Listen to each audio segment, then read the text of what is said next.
안녕하세요. 독서 편의점의 김수옥입니다. 라틴어로 아모르 파티라는 말이 있습니다. 내 운명을 사랑하라는 말입니다. 프리드리 니체는 이 말을 통해 운명에 대한 인간이 가져야 할 태도를 설명하기도 했지요.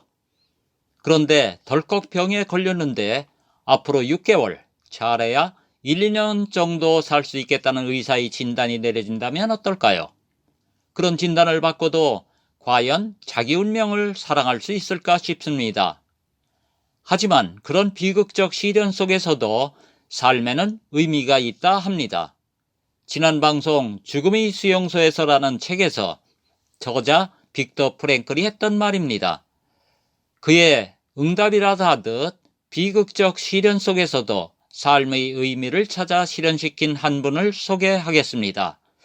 미치 앨범의 저서에 나오는 교수님입니다. 그 저서는 바로 오늘의 책 모리와 함께한 화요일인데요. 루게릭병에 걸린 모리 슈워츠 교수의 시한부 삶을 이야기합니다. 루게릭병은 영국의 세계적 물리학자 스티븐 호킹 박사로 잘 알려진 병인데요. 온몸이 근육이 위축되어 점점 움직이지 못하다가 결국 죽음에 이른다는 병입니다.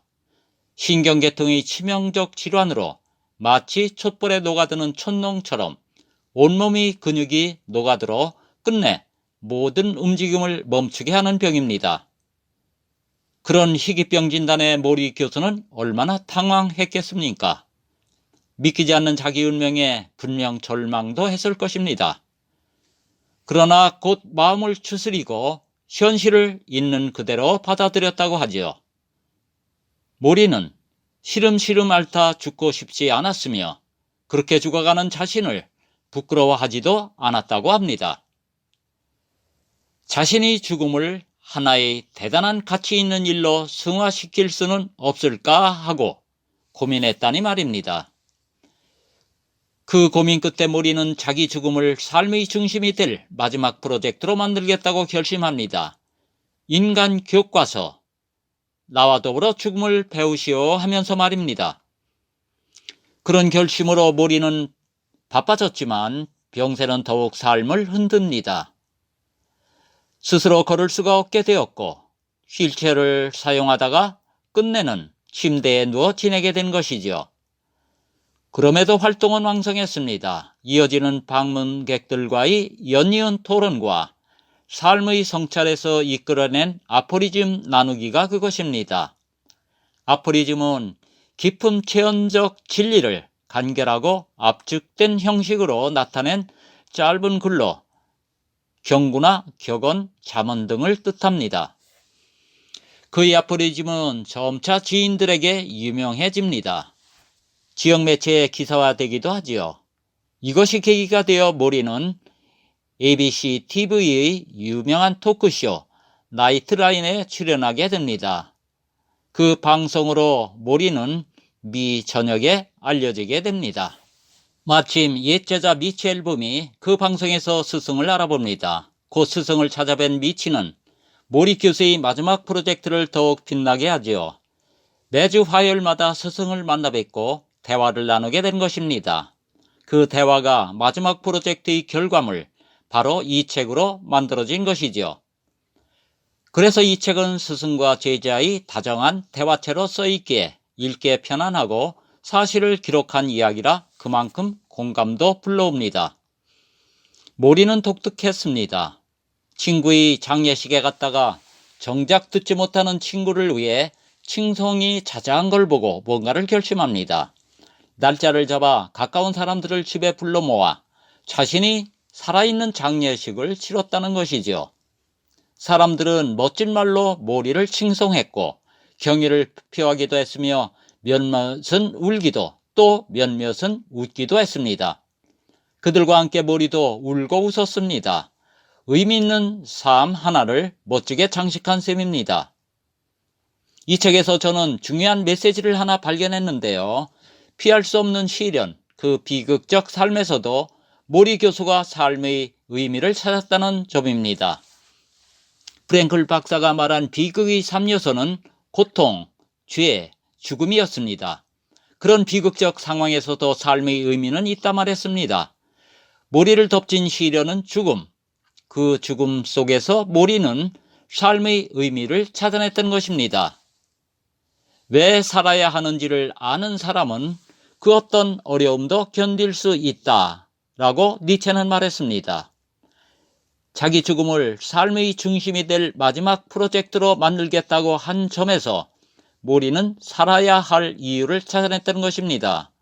그것은 메멘토 모리, 곧 죽음을 기억하라는 메시지의 생성입니다.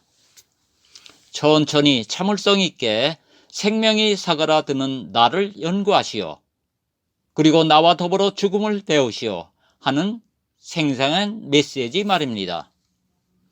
그랬기에 절망적 상황에 빠졌어도 모리는 그 절망을 딛고 일어난 것입니다. 물론 시한부의 짧은 삶이었지만 그 삶을 아주 의미있게 실현한 것이지요. 모리는 자기 삶을 비관하거나 절망하지 않았습니다. 때때로 찾아드는 슬픔과 연민의 감정은 그대로 받아들였고 그 감정을 다시 흘려보내는 방식 또한 놀라웠습니다. 그만큼 감동이었습니다. 그러한 모리의 모습이 독자에게 깊은 공감을 불러왔고 세상을 감동시켰다고 생각합니다. 이 책이 전 세계 4천만 독자가 사랑한 책이라는 점이 잘 증명해주는 것이지요. 하여튼 모리 교수님이 삶에 대한 태도와 아포리즘을 우리 삶에 적용한다면 좋겠다 싶은 부분이 아주 많습니다. 그중 몇 가지만 들어보면요. 우선 우리 시대 문화에 대한 지적입니다. 우리에게 가르치고 있는 거짓된 문화, 그것이 제대로 된 문화라 생각되지 않는다면 부디 따르려고 애쓰지 말라는 겁니다. 그 대신 자신의 문화를 창조하라는 것이지요. 교수님의 예를 살펴보면요. 당신의 말대로 선생님은 자신만이 문화를 창조했다.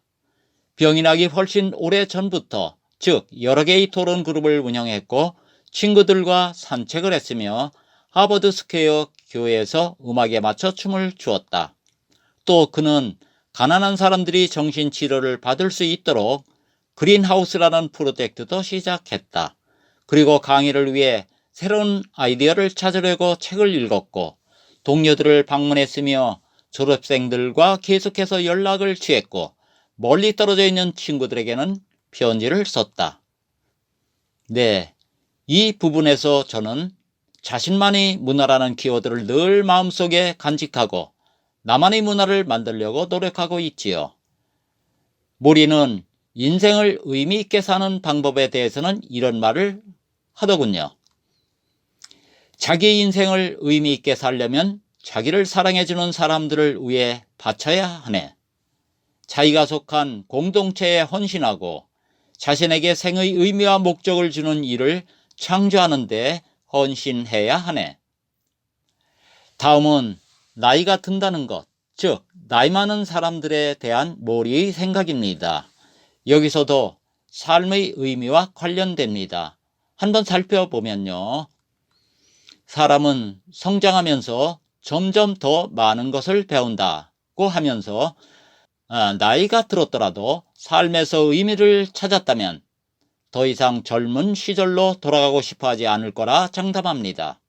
앞으로 나아가고 더 많은 것을 보고 더 많은 일을 하고 싶어 할 거라 말합니다. 아마 65살이 되고 싶어 견딜 수 없을 걸 하면서요. 그 경지가 참 부럽습니다. 나이에 대해 모리는 다음 말로 매듭짓지요. 늘 나이 먹는 것에 맞서 싸우면 언제나 불행해. 어쨌거나 결국 나이는 먹고 마는 것이니까. 마지막으로 가족에 대한 부분으로 방송을 마무리해야겠는데요. 모리는 어떤 주제보다 가족의 중요성을 말합니다. 가족은 사람이 딛고 설 바탕, 안전한 버팀대라는 것이지요. 가족이 지니는 의미는 그냥 단순한 사랑이 아니라 지켜봐주는 누군가가 거기 있다는 사실을 상대방에게 알려주는 것이라고 말합니다. 어머니가 돌아가셨을 때 정신적인 안정감이 가장 아쉬웠다며 나를 지켜봐주고 있으리라는 것을 아는 것이 바로 정신적인 안정감이라 했습니다. 돈도 명예도 그 무엇도 가족이 아니면 줄 수 없다는 것입니다. 그러면서 시인 오든이 서로 사랑하지 않으면 멸망하리라는 시기를 거듭 읊었습니다. 시한부 인생이지만 자신의 운명을 사랑하던 모리 교수님은 정말 감동이었습니다. 피할 수 없는 절망 속에서 삶의 의미를 찾아 실현시킨다는 것이 얼마나 멋진 삶이 되는지 일깨워 주셨습니다. 저는 이 책에서 프랭클이 말했던 삶의 의미를 찾으라는 말의 위력을 다시 한번 실감했습니다. 그의 추상적 문장이 모리의 삶에서 구체화되는데 크게 놀랐죠.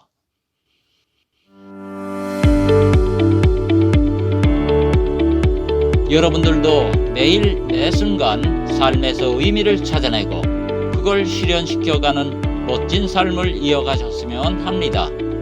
그것이 아모르 파티의 모습이 아닐까 합니다. 그럼 오늘은 이만 줄이고요. 다음 시간에 다른 책으로 뵙겠습니다. 항상 건강하세요.